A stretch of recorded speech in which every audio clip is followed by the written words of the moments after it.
तेज प्रताप यादव ने नई पारी की शुरुआत कर दी है। सीतामढ़ी से जनशक्ति जनता दल का चुनावी बिगुल फूंकते हुए उन्होंने रोजगार, शिक्षा और स्वास्थ्य जैसे बड़े मुद्दों को उठाया है। साथ ही जय श्री राम की जगह उन्होंने जय सिया राम का नारा देकर सियासी बहस अब छेड़ दी है। आपको ये खास रिपोर्ट दिखाते हैं। माथे से लगाने का काम करता हूँ, इसकी मिट्टी को उठाइए दीजिए, इसको मैं माथे से लगाने का काम करता हूँ।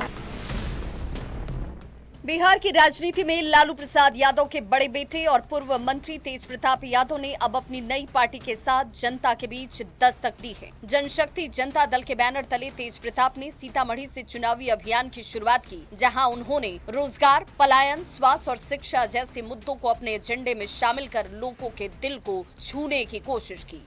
वहीं जय श्री राम की जगह जय सिया राम का नारा देने की अपील कर उन्होंने राजनीतिक हलकों में हलचल मचा दी है। स्थान रुन्नी सैदपुर, मंच था महुआ गाछी बाजार और सामने माइक पर थे तेज प्रताप। जनता को संबोधित करते हुए कहा कि राजनीति केवल सत्ता हासिल करने की नहीं, बल्कि लोगों के दुख दर्द से जोड़ने वाली होनी चाहिए, मुद्दों की होनी चाहिए। बेरोजगारी, पलायन, स्वास्थ्य और शिक्षा के एजेंडे पर होनी चाहिए। तेज प्रताप यही नहीं रुके, कहा कि ये स्थान माता सीता की जन्मस्थली है, सिरोधार्य है और इसीलिए लोगों को जय श्री राम की जगह जय सिया राम का नारा बुलंद करने का संदेश देता हूँ। गलत किया, गलत इसलिए किए कि आपने सीता माता का नाम छोड़ दिया, ये गलत है। ये जानकी की धरती है, मैं इस धरती को माथे से लगाने का काम करता हूँ, इसकी मिट्टी को उठाइए दीजिए, इसको मैं माथे से लगाने का काम करता हूँ। तेज प्रताप के इस संदेश ने बिहार की सियासत को जैसे गरमा दिया और एक नई सियासी संग्राम की पटकथा लिख दी। बयान आने की देर थी, पलटवार होने में वक्त नहीं लगा। जेडीयू, बीजेपी और कांग्रेस ने उन्हें आड़े हाथों लिया और कहा कि तेज प्रताप चुनावी फायदे के लिए धार्मिक भावनाओं का सहारा ले रहे हैं। माँ सीता की जन्म स्थली पुनौरा धाम सीतामढ़ी में माननीय मुख्यमंत्री नीतीश कुमार जी ने भव्य मंदिर निर्माण हेतु भूमि पूजन का काम आदरणीय गृह मंत्री जी के साथ किया है।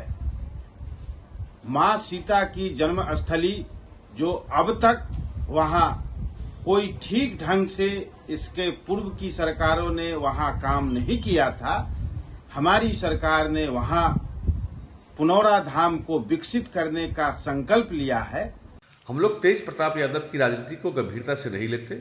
वो कभी तिलक लगाते हैं, कभी भस्म लगाते हैं, यही करते रह जाएंगे। और बिहार की जनता भी पूरे के पूरे लालू परिवार को राजनीति में गंभीरता से नहीं ले रही है। वो कुछ भी कर लें, दोनों भाई मिलकर के, दोनों भाई ये महामूर्ख हैं। एक धूर्त मूर्ख है और एक सीधा मूर्ख है, दोनों मूर्ख है और दोनों की मूर्खता इस बार बिहार की जनता पहचान चुकी है। अपनी पार्टी बना ली तो अपनी पार्टी के लिए प्रचार करेंगे ही, इसमें कौन सी नई बात है और उन्हें करना भी चाहिए। नई पार्टी बनाए हैं, विधानसभा चुनाव में उतरने की उनकी तैयारी होगी। बिहार में अनेकों पार्टियां हैं, एक जिले में 4 पार्टियां रजिस्टर्ड हैं। सब लोग कुछ न कुछ काम कर ही रहे हैं ना। तेज प्रताप जहां अपनी नई पार्टी के जरिए दिल को छूने वाली राजनीति का दावा कर रहे हैं, वहीं उनके विरोधी इसे सिर्फ सियासी स्टंट बता रहे हैं। नई पार्टी, नए नारे और मुद्दों की राजनीति के साथ तेज प्रताप ने सीतामढ़ी से सियासी सफर का आगाज कर दिया है। लेकिन अब देखना होगा कि जनता उनके इस प्रयास को दिल से अपनाती है या फिर इसे चुनावी रणनीति मानकर खारिज कर देती है। न्यूज़ 18 के लिए सीतामढ़ी से राकेश के साथ पटना से रवि एस नारायण की रिपोर्ट।